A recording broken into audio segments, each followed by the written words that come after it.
Oke, kita langsung aja bahas ya, pasar saham. Mungkin dua kata ini kedengarannya agak gimana gitu ya, ribet dan kesannya cuma buat para jagoan finansial. Tapi emangnya beneran serumit itu? Coba deh kita bedah bareng-bareng dalam beberapa menit ke depan dan kita bikin ini jadi sesimpel mungkin. Nah, ini gambaran yang sering banget muncul di kepala kita, ya kan? Pasar saham itu kayak sebuah arena eksklusif, isinya orang-orang super kaya, lagi sibuk liatin grafik sama angka yang bikin pusing. Pertanyaannya, beneran gitu ya? Apa stereotip itu fakta? Apa pasar saham emang cuma buat segelintir orang aja? Jawabannya, iya nggak juga. Dan hari ini, kita bakal buktiin kalau konsep dasarnya tuh sebenarnya bisa dimengerti sama siapa aja, termasuk kita semua. Biar gampang ngertinya, kita mulai dari perumpamaan yang deket banget sama kita. Anggap aja bursa saham itu ya kayak pasar tradisional yang biasa kita datengin buat belanja. Beneran, sesimpel itu. Coba deh kita jejerin. Di pasar tradisional ada pembeli, ada penjual alias toko-tokonya, dan ada macam-macam barang dagangan. Nah, di pasar saham sama persis. Pembelinya itu kita, para investor. Penjualnya itu perusahaan-perusahaan besar. Terus produknya apa? Yaitu saham, atau gampangnya potongan kecil kepemilikan dari perusahaan itu. Dan sama persis kayak di pasar biasa, hukum penawaran dan permintaan itu berlaku banget di sini. Kalau ada satu barang yang lagi ngetren, semua orang nyariin. Harganya gimana? Pasti naik dong. Sebaliknya, kalau ada barang yang sepi peminat, penjualnya kan mau nggak mau nurunin harga biar laku. Nah, ini dia gambaran paling dasar kenapa harga saham itu bisa naik turun. Oke, jadi kita udah tahu kalau saham itu produknya. Tapi saham itu sebenarnya apaan sih? Biar kebayang, kita pakai cerita aja ya, cerita yang mungkin dekat sama kita.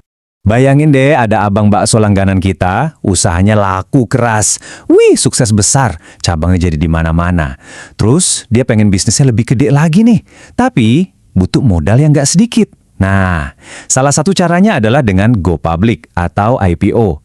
Dia mecah perusahaannya jadi jutaan potongan kecil, terus dijual ke publik.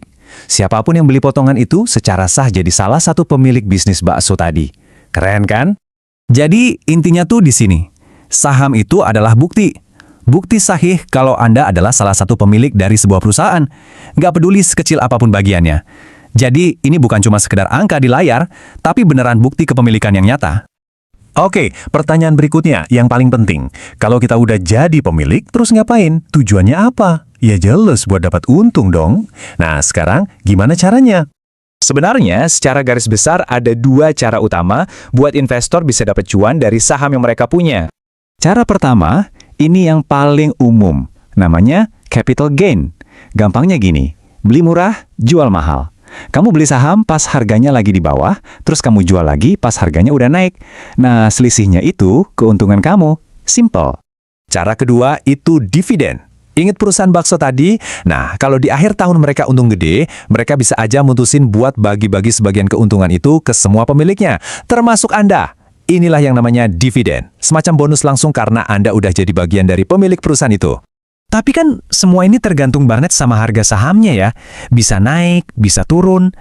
Lantas apa sih yang sebenarnya bikin harganya itu gerak-gerak terus? Logikanya tuh sebenarnya sederhana banget. Kalau orang-orang lihat sebuah perusahaan itu prospeknya cerah, misalnya produk barunya laku keras, keuntungannya naik terus, pastikan makin banyak yang pengen beli sahamnya. Kalau permintaan tinggi, ya harga otomatis ikut naik. Sebaliknya, kalau perusahaan itu kelihatannya lagi lesu, orang-orang jadi ragu buat beli atau malah pada jualin sahamnya. Permintaan turun, harga pun ikutan turun. Sampai sini, kedengarannya menjanjikan banget ya. Gampang dapat untung? Tunggu dulu. Penting banget buat kita lihat gambaran lengkapnya. Ada sisi lain dari koin ini yang harus kita paham. Ini adalah prinsip emas dalam dunia investasi. Di balik potensi keuntungan yang gede, ada juga potensi kerugian yang sama gedenya. Harga yang bisa terbang tinggi, suatu saat bisa juga anjlok tajam. Nggak ada yang namanya jaminan untung. Ini harus kita ingat baik-baik. Jadi, apa nih yang bisa kita ambil dari obrolan kita? Sebelum nekat nyemplung ke pasar saham, ada satu investasi yang jauh lebih penting dan udah pasti aman.